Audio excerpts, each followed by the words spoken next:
你长大了想做什么？我想变得富有，想变成一个有超能力的人。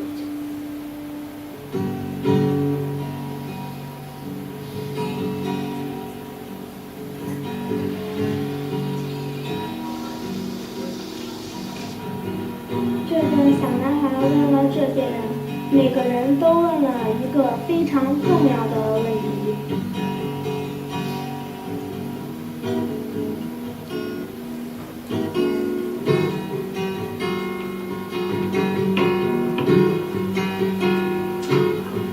智慧能在哪里找到？怎样才能找到无私奉献的精神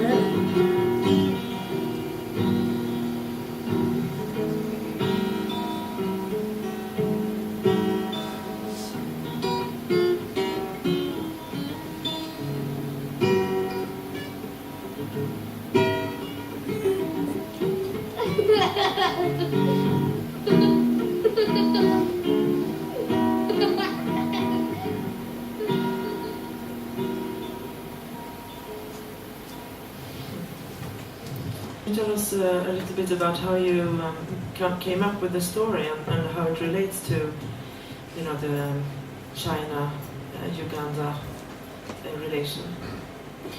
Before I went to China, first I just said yes straight away, so I didn't really think about concept or anything, and then because I come from a documentary background, I was quite confident that I'd be alright arriving and taking my time to be there before I had an idea. And I wanted to keep an open mind and not say, I've never been there before, so like to write a story before I got there, to me wouldn't make sense. So the only thing I knew before I got there was I wanted to work with either old people or very young people. And I wanted to find common themes between Africa, in my situation, Uganda and China. And the area where we were was very rural. So I was looking at rural Uganda and rural China, and I thought, okay, I want to maybe look at how the older people can teach young people something.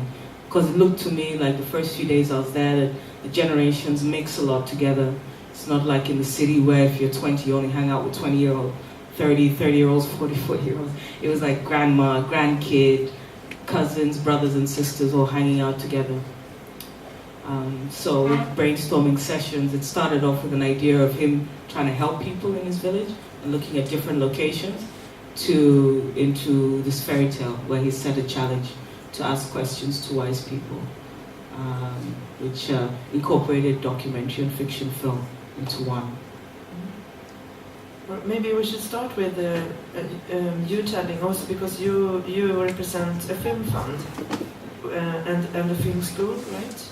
Where all the workshops, it was the base for the workshops. Is that? Can you tell us a bit why you said yes to participating in Raiding Africa projects? Yeah. So because I working for a independent film fund in Beijing, that we organize some film festival, and also we have a film school that focus on workshop for someone who want to be an independent filmmaker.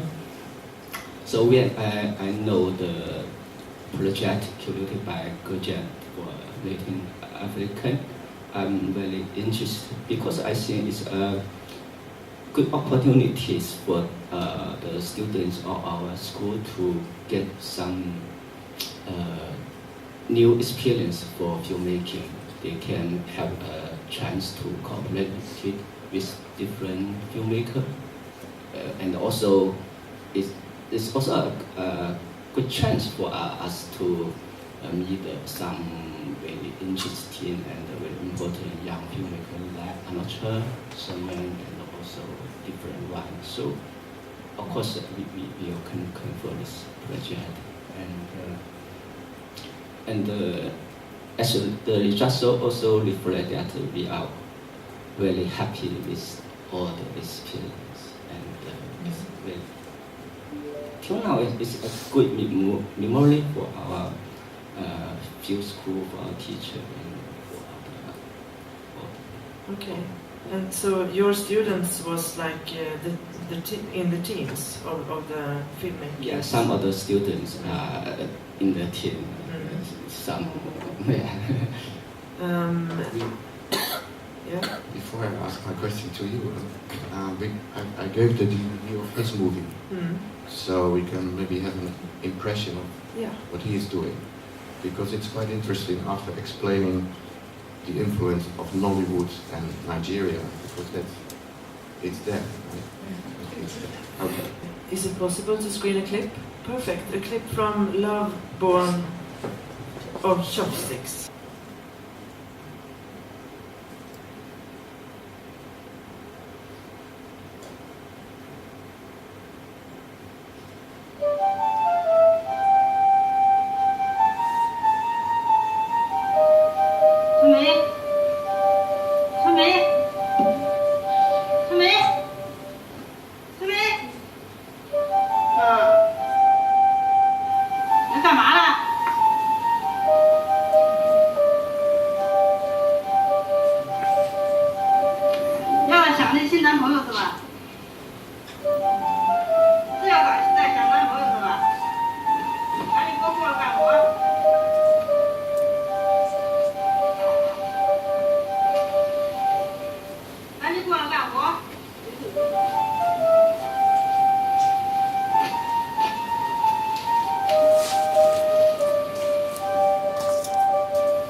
Thank you. Please.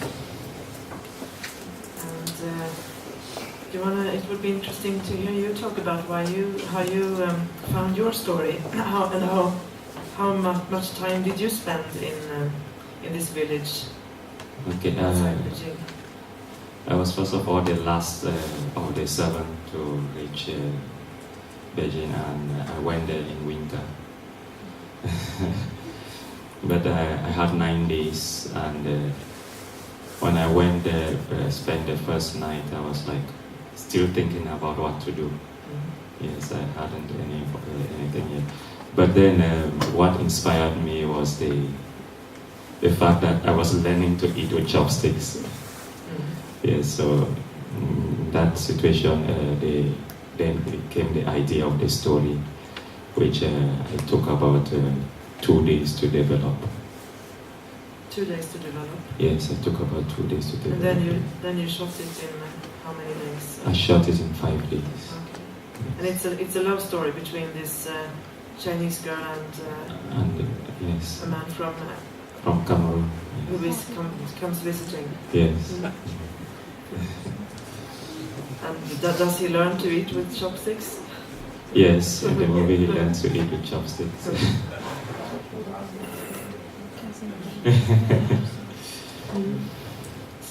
I wanted to ask him where he found the Cameroon guy. Actually, he had been. We started.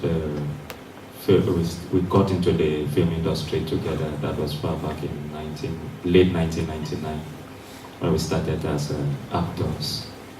Yes, we were all in the university then, and when he moved, he finished. He was reading English, so he left Boya, where we are, and went to China because he's an English teacher there in China, and he speaks Chinese quite well too. Then I decided in my final year, I decided to go into fine arts.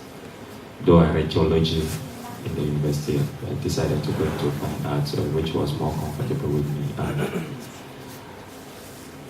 in trying to learn, I wanted to use fine arts, my knowledge in fine arts to develop cartoon movies, because I had that dream of developing a cartoon movie. Then someone advised me to, first of all, get some ideas about filmmaking. It was going to help me in doing my cartoons. Yes, so that is how I got into the thing. And before I left for China, I asked them to contact him for me. Yes, and he helped me a lot, even in the development of the story. Some translations, though I had a translator, it was more in Chinese English, but I later on gave when the script was finished, I later on sent it to him. He readjusted the script and sent it back to me. And can you say something about the mentorship? Who did you work together with? Did you have a mentor? I worked together with Nakayama. He lives in China, and once in a while, because Mr. Rikunto was very mobile, once in a while he'll come and ask me questions about how my situation was and so on. But Nakayama was with me all the time, and he helped me. Then there is also the other tall Japanese man, forgetting the name. He provided the translator to me. Yes, Nakayama, is that the man we see in the film? No. Okay, I'm confused. Okay. I guess because like with the other 6 filmmakers, I was there, so I was like kind of naturally communicating with the film school, things like that. But since he was not really alone, but since he was without me, I think he had a closer and direct contact to the school. Mm-hmm. So also with the other teachers, so it's more involved in what the school would normally provide. When I was there, I just asked for certain things, and I brought in fact my own mentors for the filmmaker. But now, like, I guess in his case, the whole school took care of him, so it worked differently. So if you ask for like a continuation of this project or this idea, I can tell you I will not give that. I will do other things. I mean, but like this possibility is there. I mean, the film school can invite whoever they want. So I guess I'm more interested in like thinking out a model, and then the model should work on its own, and then I can do other things. And but because I do think that this situation, this school in China, in this place, works very well, and maybe not only for African Americans, but like in general, would be worldwide, like a place where independent filmmakers could work and learn and things like that. So for that, I will be useless. I don't know anything about the technique of filmmaking or movie. Okay, lastly, I just want to say that the fund, the Göteborg International Film Festival Fund, has also participated in this project, and we also participated in last year's Forget Africa. If you want to read more about what the fund is involved in, we have some brochures here, and also people from working with the fund are present. So I think this was great, and I'm so happy you all came here and that you stayed to listen to us. Thank you.